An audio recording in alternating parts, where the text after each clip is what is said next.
మనం అందరం కూడా ఒకప్పుడు ఐటీ మాట్లాడాను, ఇప్పుడు ఏఐ మాట్లాడుతున్నాం, ఆర్టిఫిషియల్ ఇంటెలిజెన్స్ మాట్లాడుతున్నాం. అప్పుడంతా కూడా కొంతవరకు పనులన్నీ కూడా చేశాం. ఇప్పుడంతా మీరు చూస్తే నెక్స్ట్ క్వాంటమ్కి వెళ్తున్నాం. రేపు రాబోయే రోజుల్లో మీకు ఒక ఏఐ డాక్టర్ వస్తాడు. ఏఐ వ్యవసాయం చేయడానికి ఏం కావాలో వచ్చే పరిస్థితి వస్తుంది. మీ పరిశ్రమల్లో కూడా మిమ్మల్ని గైడ్ చేయడానికి అసిస్టెంట్ ఆర్టిఫిషియల్ ఇంటెలిజెన్స్లో వచ్చే పరిస్థితి వస్తుంది. మనం అందరం కూడా ఇవన్నీ చూస్తే ఒక స్ఫూర్తిదాయకమైన ప్రపంచంలో ఉన్నాం. శారీరకంగా కష్టపడక్కర్లేదు, స్మార్ట్ వర్క్ చేయాలి, ఆలోచన కరెక్ట్గా చేయగలిగితే ఏదైనా సాధ్యం. అందుకే మళ్ళీ మళ్ళీ చెప్తున్నా, ఈరోజు ఈ మీటింగ్కి వచ్చినప్పుడు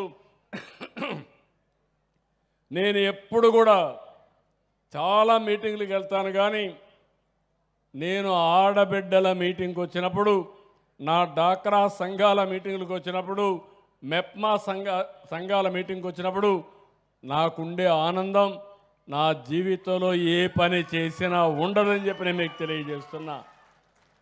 అలాంటి ఆర్గనైజేషన్ ఇది, అలాంటి డైనమిక్ ఆర్గనైజేషన్. దీన్ని ఇంకా నెక్స్ట్ లెవెల్కి తీసుకెళ్దాం. మనీ అనేది సమస్య కాదు, మీకు ఏం కావాలని ఇవ్వడానికి నేను సిద్ధంగా ఉన్నా. ఒక అన్నగా చెప్తున్నా, ఒక తమ్ముడుగా చెప్తున్నా, మా ఆడబిడ్డలను ఆదుకునే బాధ్యత నాది. నేను చెప్పిన కార్యక్రమాలు చేసి బాగుపడే బాధ్యత మీదని మరొకసారి తెలియజేసుకుంటూ, ఇప్పుడే ఇక్కడికి వచ్చినప్పుడు చూస్తున్న ఎంత ఉత్సాహంగా ఒక ముఖ్యమంత్రి అంటే 4 గోడల మీద కూర్చొని పెత్తందారులు కాదు, మీలో ఒక నమ్మకాన్ని, ఒక ఆశను కల్పించే వ్యక్తి ముఖ్యమంత్రి. నేను ఒకటే చెప్తున్నా, భవిష్యత్తులో మీరందరూ గుర్తుపెట్టుకోండి, నేను ప్రతిరోజు దేవుణ్ణి ప్రార్థించేది ఒకే కోరిక.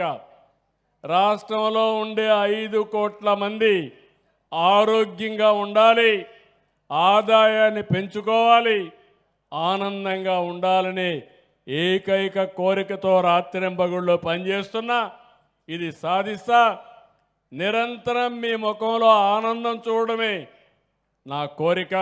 అది సాధిస్తానని మరొక్కసారి మీ అందరికీ తెలియజేసుకుంటూ, ఈ కార్యక్రమానికి వచ్చిన మిమ్మల్ని అందరినీ అభినందిస్తూ, మన రాష్ట్రం నుంచి వచ్చిన వాళ్ళే కాదు, వేరే రాష్ట్రాల నుంచి వచ్చారు, వారందరినీ కూడా మనస్ఫూర్తిగా అభినందిస్తూ అందరికీ నమస్కారాలు.